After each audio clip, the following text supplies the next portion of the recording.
Salut la brigade, c'est pas Pierre, et non, c'est Guillaume. Alors aujourd'hui, pourquoi j'ai acheté ma résidence principale, alors que j'ai tout le temps parlé d'investissement locatif?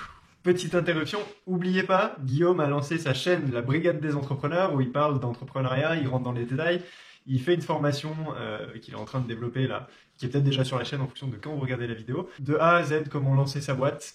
N'hésitez pas à aller sur sa chaîne, à vous inscrire. C'est tout gratuit. Et à supporter, et c'est tout gratuit. Il me regarde, il me surveille, il me menace. Il me menace. Et sur YouTube, vous n'avez pas besoin de donner votre mail et tout ça. Ne frappe pas. Allez vous inscrire s'il vous plaît. Vite, vite. Tout part de ma situation personnelle. En fait, il y a certaines situations, il faut comprendre que ça peut vous amener à acheter votre résidence principale. L'idée ici, c'est pas de vous convaincre d'acheter votre résidence principale. Justement, je pense que si possible, essayez plutôt d'investir dans l'immobilier en priorité au lieu de vous bloquer avec une résidence principale. C'est juste de vous amener à comprendre que parfois, il faut savoir s'adapter et changer de perspective en fait selon les situations. Donc en fait, moi, en juin 2019, je sais que je vais terminer en août 2019 mon CDI. Donc en fait, je suis en situation de transition de logement à ce moment-là. Je suis en fin de location, etc. Donc je me pose la question, est-ce que je refais une location ou est-ce que je vais acheter un bien?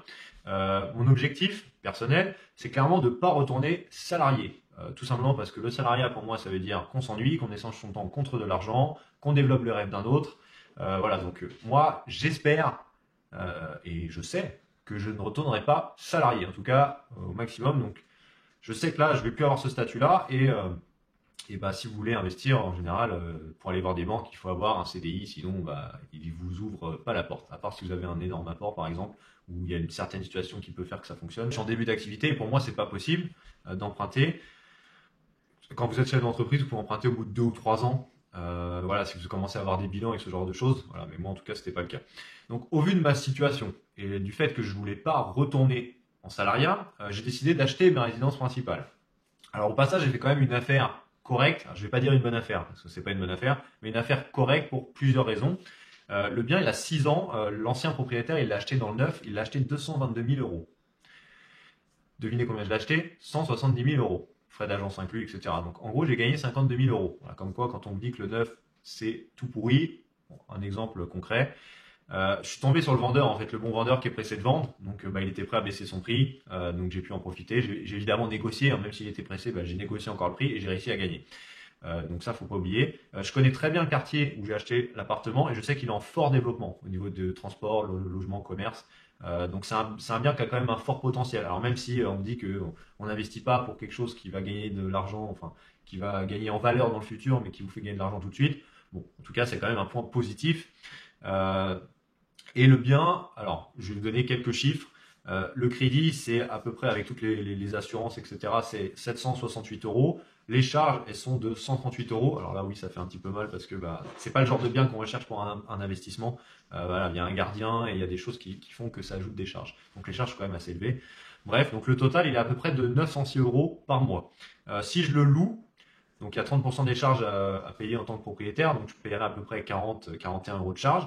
Donc si je devais le louer, je devrais payer le crédit avec toutes les assurances de 768 euros, plus 41 euros de charges, qui me ferait 809 euros. Les locations pour ce type de bien dans ce quartier, ça se loue entre 810 et 850 euros. Donc vous voyez que, comme je vous disais, c'est pas une bonne affaire, parce que j'ai pas de cash flow forcément positif, mais c'est un truc qui s'auto-régule à peu près. Donc c'est pas trop mauvais. Voilà, après il y a encore la taxe foncière et tout à rajouter, mais là j'ai pas de chiffre à vous donner parce que j'ai toujours pas payé ici. Voilà, donc vous savez pourquoi j'ai acheté ma résidence principale. Ce qu'il faut bien comprendre, c'est que n'oubliez pas de réfléchir par vous-même, de vous adapter, de comprendre les bonnes pratiques de l'investissement. Parce que en fait vous pouvez faire des choix qui des fois oui évidemment, moi je répète toujours, il faut mieux investir et je le répète encore autour de moi que de se bloquer avec sa résidence principale, je suis bien d'accord, sauf qu'il y a certaines situations dont la mienne, en tout cas moi j'estimais que c'était une situation qui m'obligeait plutôt à faire ça, voilà, je sais qu'un jour je réinvestirai, il n'y aura pas de souci quand j'aurai développé ma société, que j'aurai de l'argent à investir, je le ferai évidemment.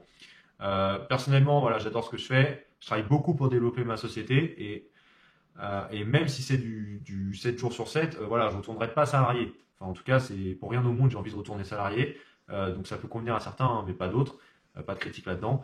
L'important, comme je le répète, c'est d'être en accord avec vous-même, vos valeurs et d'être heureux. Et voilà ce que je voulais vous dire. Salut!